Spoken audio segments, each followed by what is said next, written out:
Hello, and welcome to drillingcontractor.org. I'm Kelly Ainsworth here at the 2016 IADC Drilling Onshore Conference in Houston.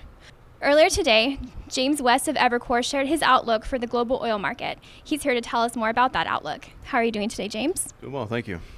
You mentioned that U.S. land will lead the recovery. Where do you expect the rig count to average for 2016 and then into 2017?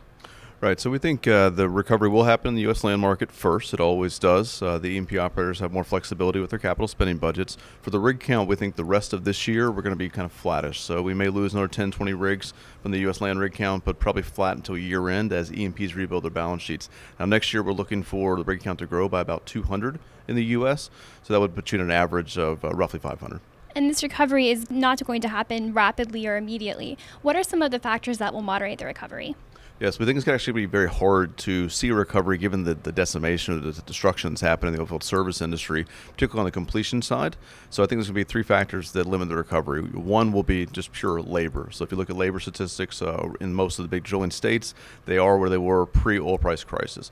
The second issue is going to be equipment attrition, particularly completions, where there's just a lot of equipment that people perceive to be available, but that's been cannibalized or has left the market for good, and so we're going to need to rebuild equipment or put capital into it.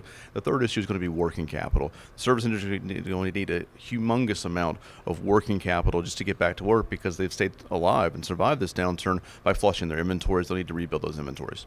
And you've mentioned that the major oil companies have a broken business model. What do they need to do to fix that? Right, so the majors right now have become really income stories or dividend payers, and their payout ratios are extremely high.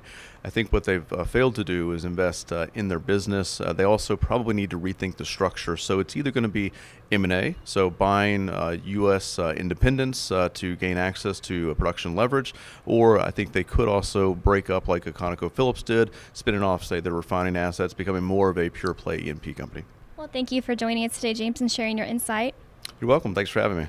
And thank you for joining us on drillingcontractor.org.